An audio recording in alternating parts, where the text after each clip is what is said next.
bi egiten, ikusi da negu honein dugu, negu emaitza kristena izan zen, guretzat ustez baino pixka eta hobetego, baina ja hor gaudela, saiatu gora hori mantentzen. Hori ez du nahi izan, hori izango da gure helburua. Gure helburua izango da mantentzea liga honetan eta horrela borrokatuko dugu.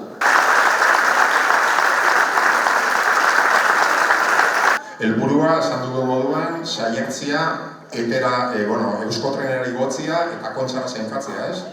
Bai, bi horiek dira gure objektiboak eta hori. Hasiera ondo, printzipio badirudi ondo duzala eta ondo duzala. Urtean aukera izango dut gaina, ez dura eta joteko ere bai, eta hori berri hona. Egia esan, aurre moraldi nintigun estropadak eta entrenamendu eta nahiko txukun jundia. Giro politek hau, elkarten, bai neska, bai mutil gazte eta bai atreneruko mutilak, eta aldertatik bai ditzei esperantza eta gogoz betetako denboraldi bat biziko dugula, eta gogo eta ilusio ikesteo falta eta behar horrekin aurrea gute behar. Gustatuko letzei guke, lehen gorteko martxan ibiltzia, ez da erretxe izango, gehi ilusi berko aurrerik ez eman emategoen, baina gure helburu behintzat lehen gorteko martxa harrapatzen dugun, da hori ala baldin bada ilusi eta aurkariko horrez egona erosin entzako.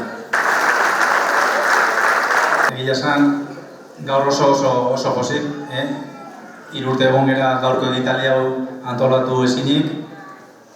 Garai guzti honetan amakina lagun eta herritar ezagunak joan dire ere bai, arraunzale handiak ere bai, baina gaur pozik egoteko eguna da. San Juan bezpera da, udarra dator, kriston arranoeri pila ditugu, neska eta mutil gazte herriaren izena hortik defenditzeko prest, eta ilusioz beteta, eta eskerturik gehien bat, gazte hauek urte guztian egunero egiten duten lanagatik.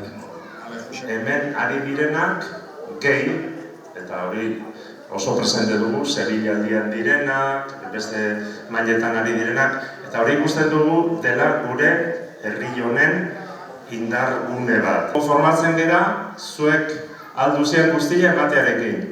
Jakin badakigu emaitzak etorreko direla. Jasi dire da beneko, jasi gara tituloekin, banderekin, baina batez ere hori kontuan hartu. Neratetik besterik ez. Bukatuko dugu argazki bat ateratzen arraunlari guztiak.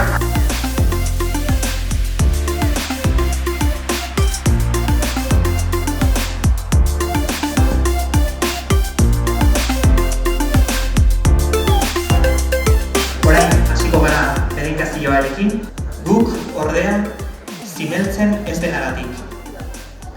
Hitz ederrak dira hauek San Paulok esaten dituena, eta pentsatzen dut zuek nik baina asko zobete dakizuela. Aineru honek eta bere arraunlariek ondo nabigatu dezatela eskatzen dizugu.